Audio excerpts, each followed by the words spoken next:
Hey, good morning, guys. How's everybody? Great. Awesome. So, this is going to be a little awkward. As Olivia mentioned, my name's Rena. My background is in architecture and community development. And we're going to have a nice, rousing start to your weekend and your Friday morning by talking about systemic injustice, all right? So hang in there with me. Like any family conversation, I know Fort Wayne's a city of family values. This is going to be a little tough, a little awkward at some moments, but I promise it'll end well and we'll all feel good and hug afterward, okay? All right, thank you. So let's make this work. So in talking about symmetry, oh, did it switch for you guys? It didn't switch. It did not switch. I'll use this to switch. There we go. Or no. There we go. Okay. So in talking about symmetry, it was really fun because Olivia and Kara asked me if I talk about symmetry because I'm an architect and whatnot. And so the first question I threw out there was like, well, how about asymmetry? Is that all right? Just go exactly opposite to what it is that we wanted. But in symmetry, in my work, I've learned that our environment impacts us, right? And so there's a certain symmetry that exists between people and the places they live in. So we shape and in turn are shaped by our circumstances that are external to us. And what I want to suggest to you guys today is that I believe there's a call to justice, both in the beauty and the lack of beauty or the asymmetry that's in our environments daily. And that a certain tension is created by beauty, by blight, by symmetry, by asymmetry, and that our natural response as people is to basically try to find stability when we're in a place of injustice, right? So when beauty or asymmetry are both out there, so those are kind of opposing forces, with injustice in particular, I think we want to find that stability. And that stability gives us a place to move forward. Beauty, on the other hand, I think inspires us to creativity. But before we dive really deeply into that, in honor of Black Magic Month, I thought I'd share a little with you about some people who have inspired me, if that's all right. Are we good? Good. All right. So this is so weird. This is switching here, but not here. But it's there. So this first, it is asymmetry. So this first woman is Miss Mary Hamilton. And so the value I took from Mary Hamilton is that small things matter and they make big differences, which means that they're worth fighting for. So back in the 1960s, people who looked like me were often not addressed by their last name or with any kind of honorific. So no miss, no mister, no doctor, no matter what your credentials were, right?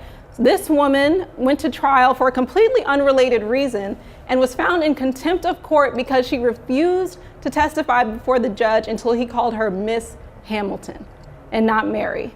And just to throw out there, she was a little bit of a badass. The mayor actually came to her jail cell to try to talk her out of it because she thought she was causing too much hullabaloo.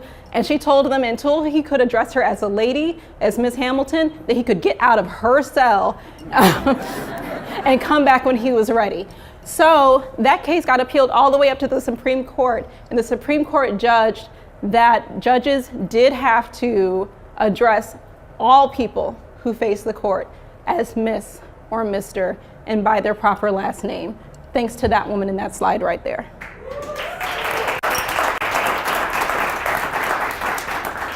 Next is Miss Hazel Scott. So she's also just a heck of a woman. This woman was the first Black woman to have her own television show. This is way before Oprah, right? So this is back like in the 30s, 40s, 50s when there were only like 4 stations on television. Something of that nature. So she was just an acclaimed pianist, real prodigy.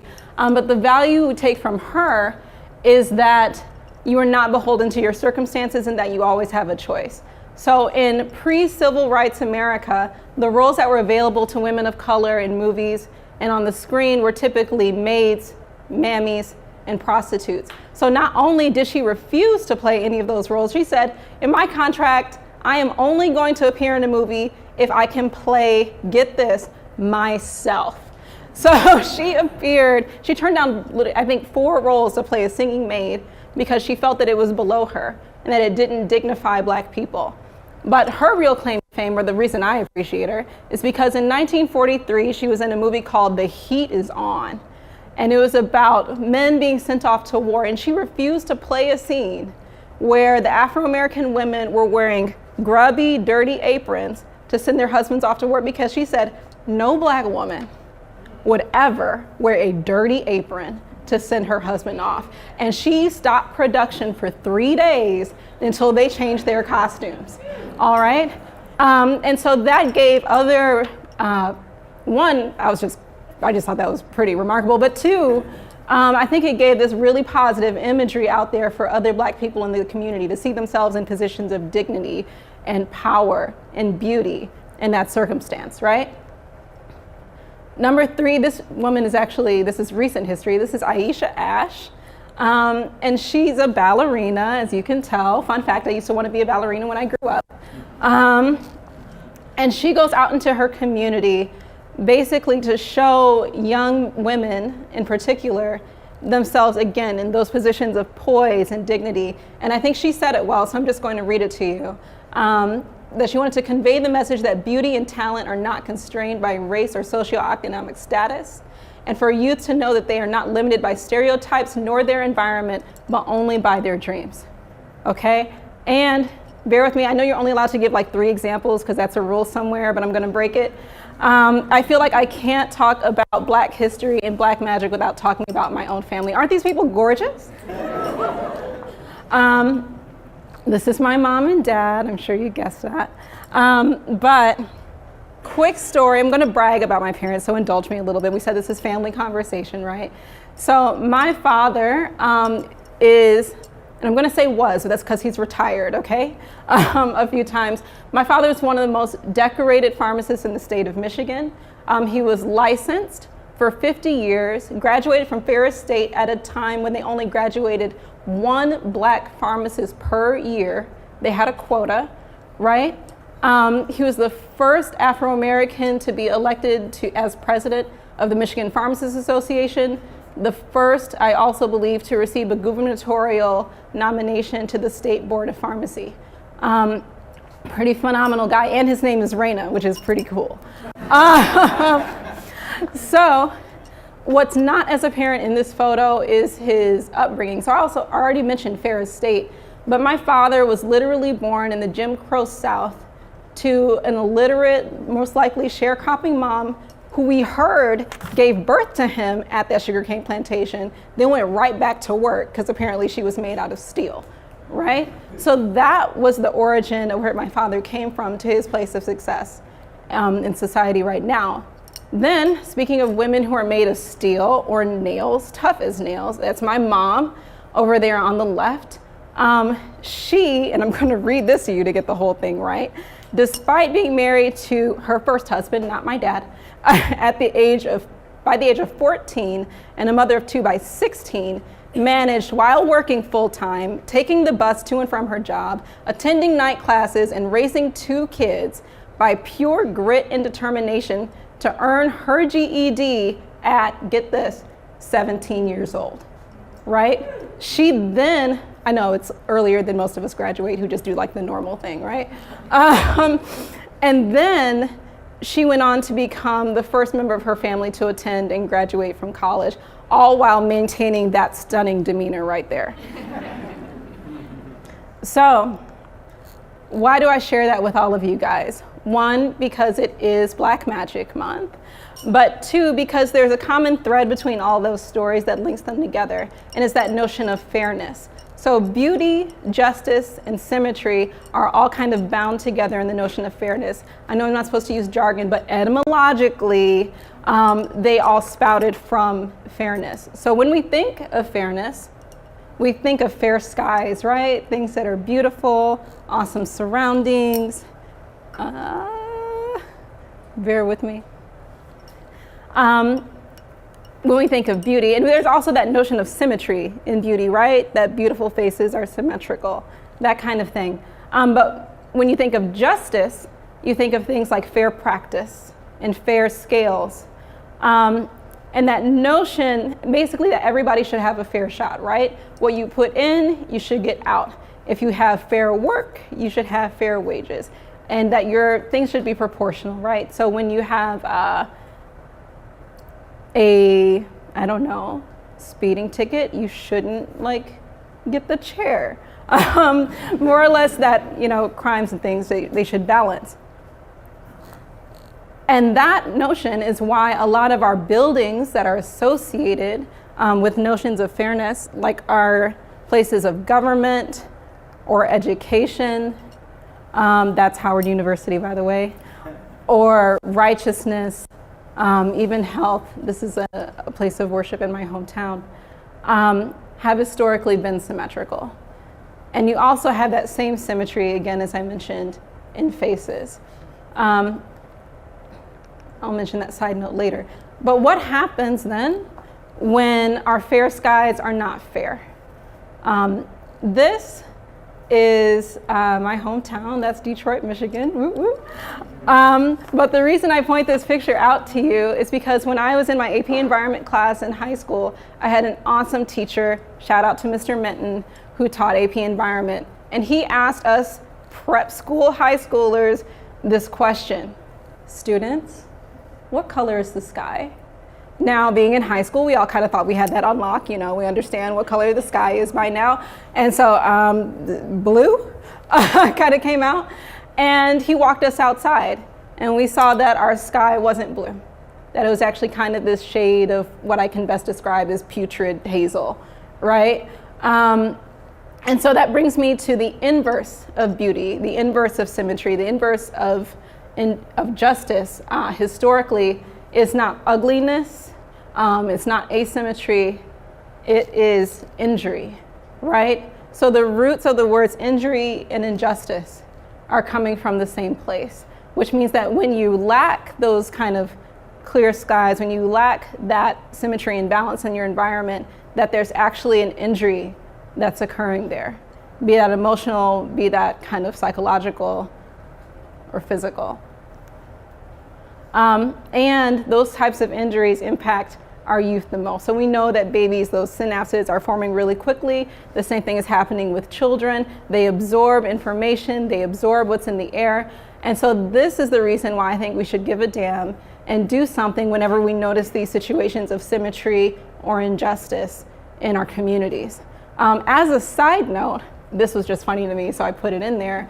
Back in the day, prior to Ms. Hamilton advocating for people to be addressed respectfully, a lot of families of color were naming their children things like Miss, Mr., Doctor, Sir, all because if you chose to address their child by their first name, guess what you were still calling them? I like rebellious little things like that. So back to that notion of fairness.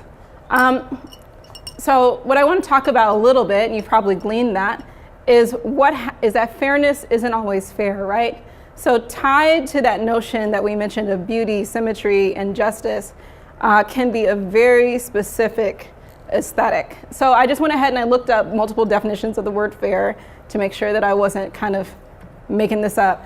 And on one side, it says that, you know, fairness are things that are in accordance with the rules or standards. They're legitimate, they're just, they're honest.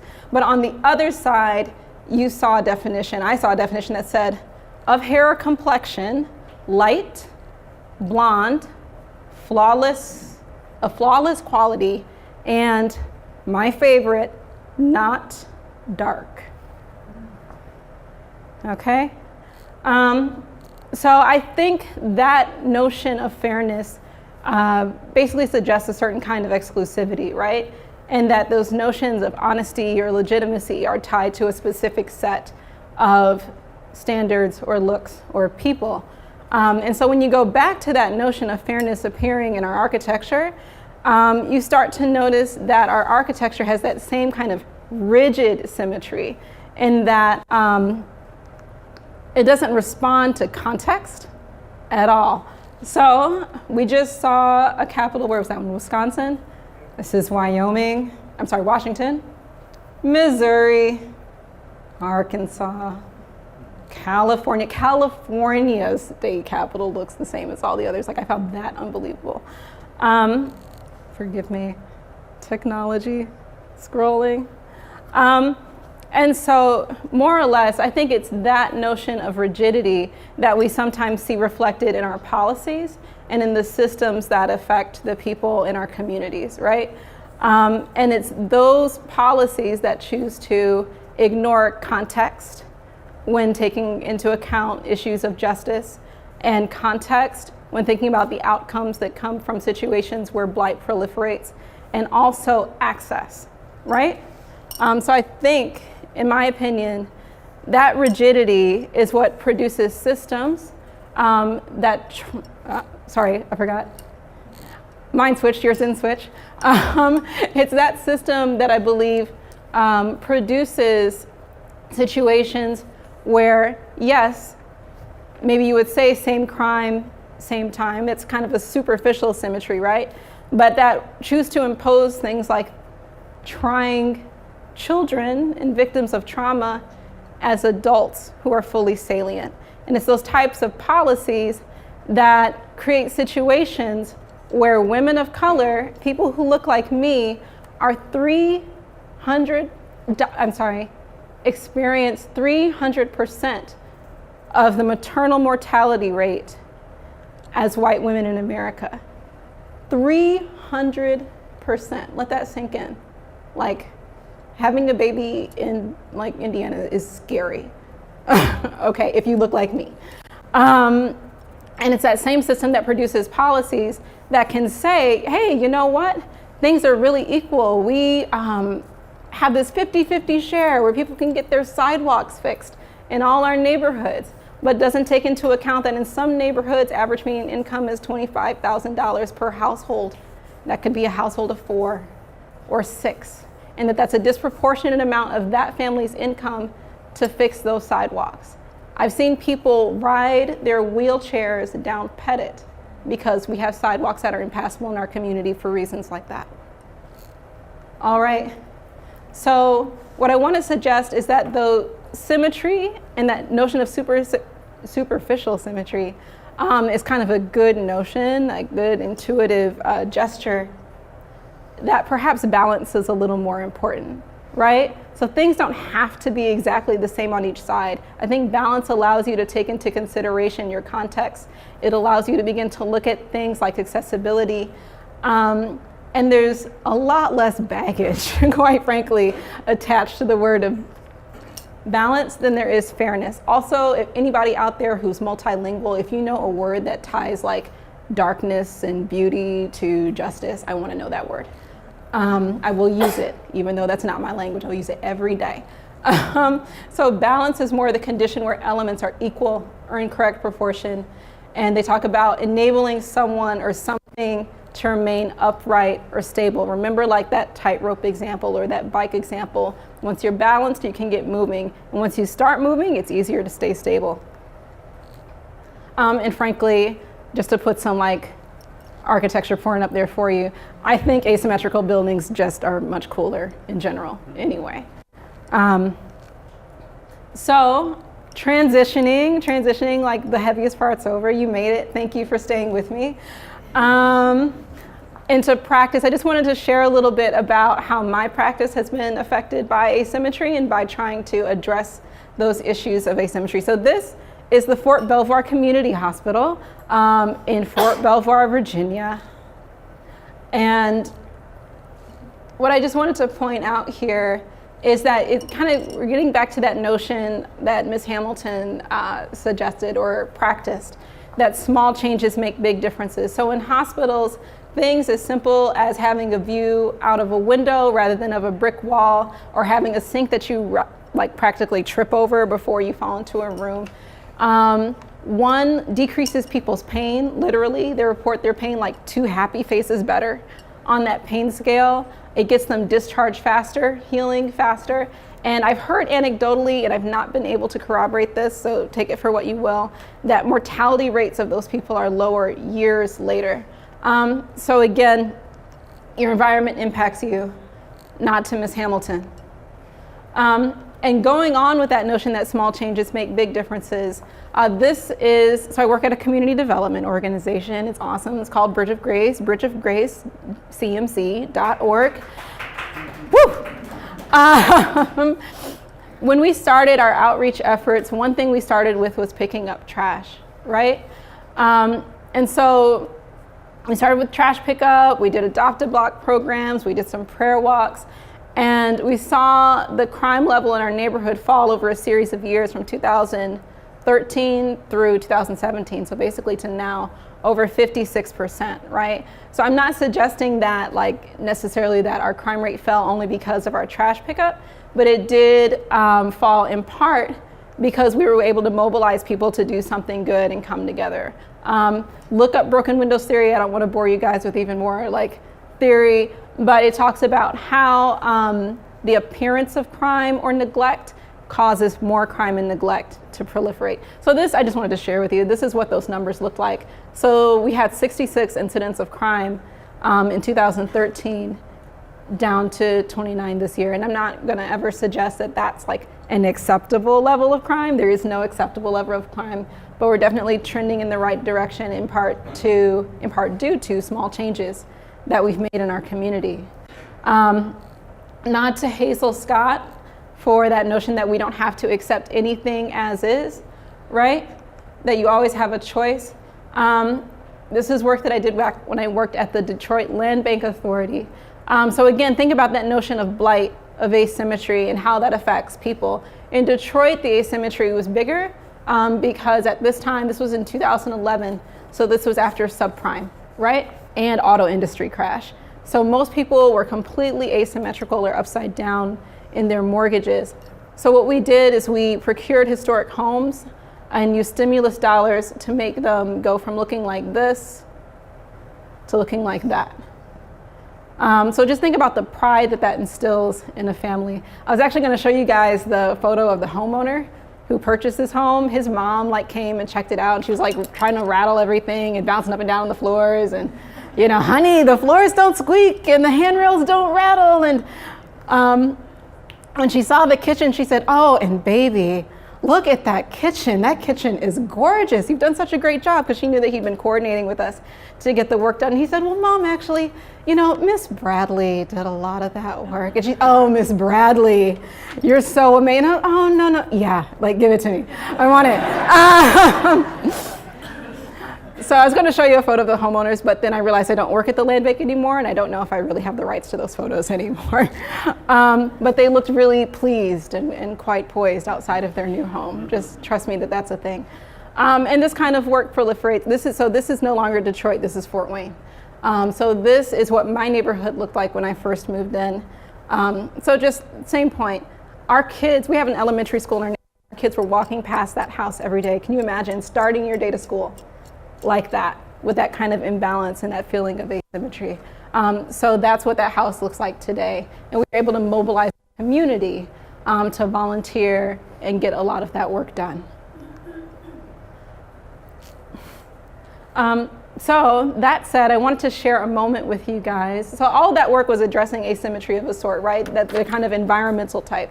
But coming back to that notion of asymmetry with people in particular.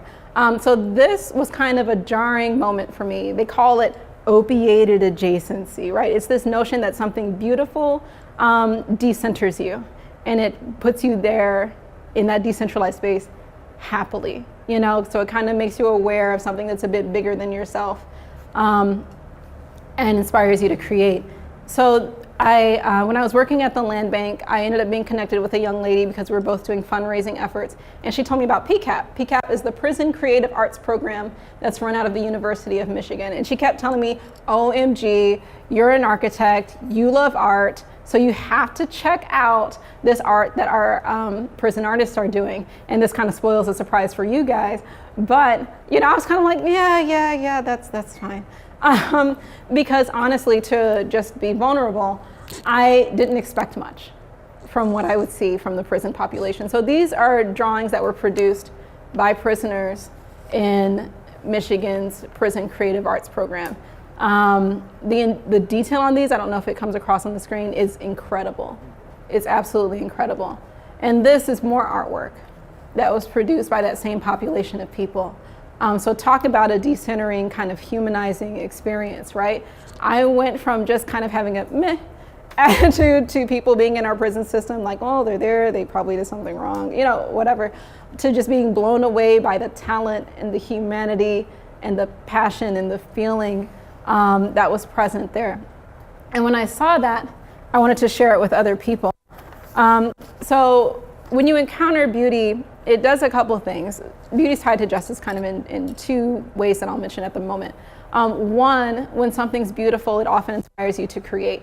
So there's this notion, like in historic Rome, one of their famed philosophers said that when you look at the face of your loved one, that you're inspired to create children. That urge, right? But more, I mean, he meant it though, like beauty, creation, you get it. But more recently, people have said, you know, when you see something beautiful, the hand wants to draw it. So it just inspires you to create. But also, where beauty can be either like natural or man-made, justice is always man-made. So there's this notion that anything that inspires you toward creation can inspire you toward creating more just circumstances. So when I saw that, and kind of with that Hazel Scott mentality that I don't have to accept anything as it is, I was part of, I'm not going to make this an acronym, so it's going to be really long, the Detroit chapter of the American Institute of Architects Urban Priorities Committee. I thought, well, why don't we get out there and do something? So we put together this plan. We wanted to do a pilot of it. And we had this lovely alleyway. And I had some awesome friends who were building owners and whatnot. And we took this dilapidated alleyway and we made it into kind of this cool community alley, right? So my friends and I actually painted this mural on the right with an artist from PCAP. And I want to mention to you that that artist, her name is Cynthia. She is a triple amputee. So she's missing 2 legs and 1 arm. And she got out there on a sheet of particle board and was painting with us and designed that mural with us. So this is just an example of responding with beauty to a situation of asymmetry or injustice. And what's really cool about beauty is that it inspires more. It has people create more. So since this was installed, I think about 5 other installations of art have happened along that same strip.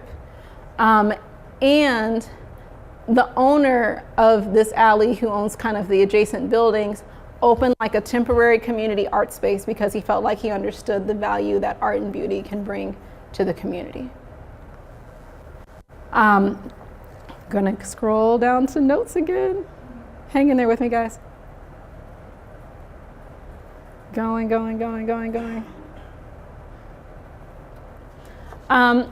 So I think what that project did, it kind of lit a fire in me because it was just deeply satisfying. And it made me realize that even though I had worked on environmental projects that address environmental justice, that I was kind of missing some of that human component. So like I was more on that left side where, yep, environment impacts people, but not really touching that right side where people can have more of an opportunity to impact their environment. And I thought that was really important. So very quickly, I'll just share with you a few projects that we're doing at Bridge of Grace. So this is one where we had a proliferation of old materials. There were blighted lots in our neighborhood, very limited play space, and it actually took the community, what I've been told, 7 years of coordinating with the city to get this one play structure up, which is on a really busy street. It's on Pettit, and it's not surrounded by a whole lot of houses, so it's not super defensible space. And I had a great connection at LTU because I have awesome friends, and I kind of joke that with the tires that people were delivering tires to our neighborhood free of charge, regular basis, right? So I had this material. And so we worked, that student from LTU engaged our community to design this cool playground made out of pallets and whatnot. And then we worked with our community, with our youth, with our neighbors to build our own playground. that is embedded within our community that repurposes one of our vacant lots, right? So the kids that you see in this picture, not all of them, but a good number of them, especially the boy who's like running in the middle, that's Deontrell. He says he's my favorite, and I'll accept. Is that those kids that are playing there were the same kids who helped build that park, right? So that's kind of a self-actualization. I think that's a stabilizing act, gets them some momentum, helps them realize that they can be creators and change agents in their own community. And then we continued on with a project called Tired a Lot, where we got some of our local teams, also shout out to the Knight Foundation, for sponsoring Tired a Lot, where they designed like a community parklet. So these teens helped build that playground as well, but they also designed and built like a chunk of what they want to be a performing arts space in our community.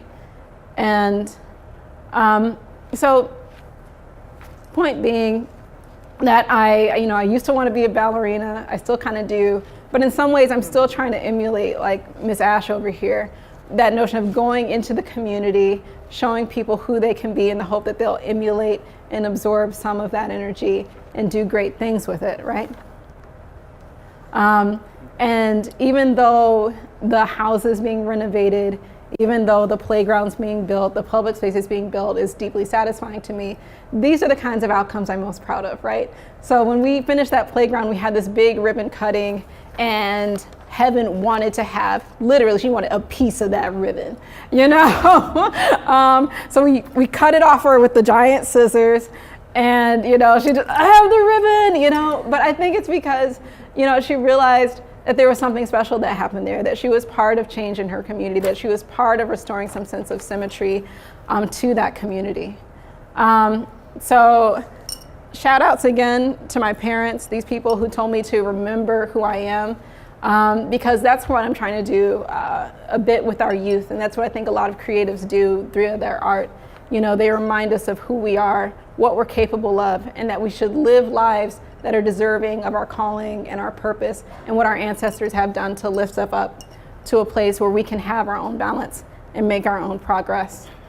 And quick reminder, it's just that notion of being vigilant. So I just want to throw that out there. It doesn't really fit in with the rest, but I thought it was important. Just like when we didn't realize the sky was hazy, it can be easy to kind of overlook things when it's your common or normal condition, right? So you have to notice before you can address. And I just want to note that balance can be very precarious. Not saying anything about our current administration, but things like the Voting Act of 1965, which eliminates some barriers to voting for people of color in this community. Do you guys know that that's like an act? It's not an amendment to our Constitution, it's not permanent, it's an act. That means it has to be renewed every 25 years. This act was renewed in 1990, it was renewed again in 2015. Why? Think about that. We all have legislators that represent us.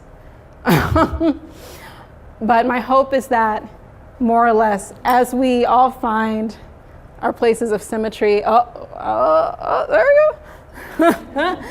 When you're willing to address asymmetries in the world, that you realize that you're not only helping other people find balance and find justice, like when you think about riding that bike and gain momentum, but that you actually could be helping them soar. Thank you.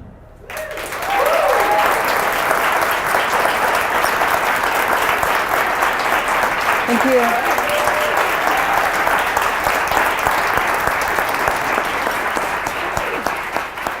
you,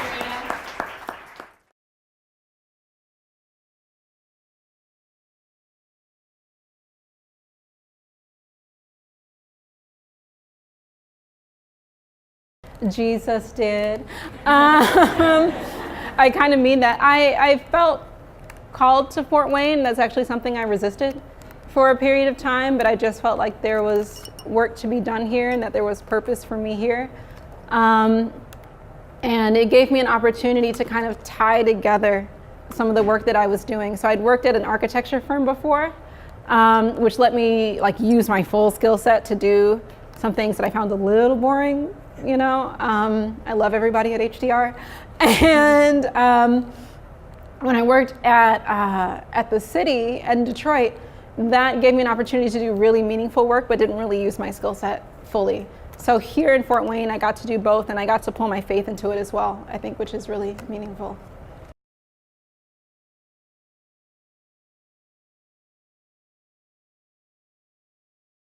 Oh, sure. So guys, Bridge of Grace is a faith-based nonprofit. It's in the southeast quadrant of Fort Wayne. Their whole goal is to just transform lives and community in Fort Wayne. But to do so in such a way that we're not just doing programs for our community, but that we're doing programs with our community. So I think you guys could see a little bit of that, right? We don't just want to like build dependencies in people or put them in positions where they feel like they're not dignified. You know what I mean? Like, we're not going to call someone on Christmas and say, hey, you guys look needy. Let's give you some Christmas presents. But, you know, instead we mobilize them to make blankets, make hats, make scarves for homeless men and women for the holiday season, because it makes people feel like, you know what, if I can just contribute my time, if I can tie a knot, I can make a difference in my community. So we do that type of programming that improves the way our neighborhood looks, but also hopefully that improves, changes the way people see themselves within that community and sees what they can do.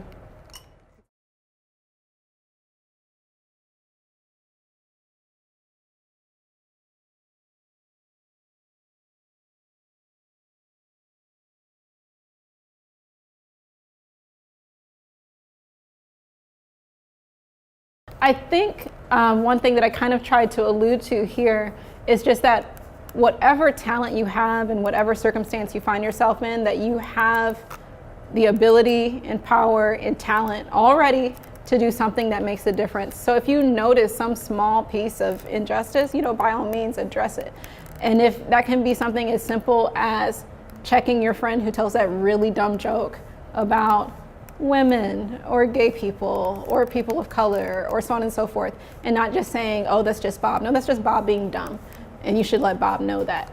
But when it comes to creativity, I mean, there's no limit. There's no limit. Whatever it is that you want to do, I think my biggest thing I can say to urge you is just do it. Don't sit on your hands. Don't take too long. If you think there's something you can do, please just go ahead and figure it out. And if you don't think you know how to do it, call me, find Bridge of Grace's website. I love sitting down with people and just helping them figure out, you know, strategies and paths and things that they can take on. As long as you actually promise to do it and honor my time that way, I'll be happy to, you know, have coffee with you.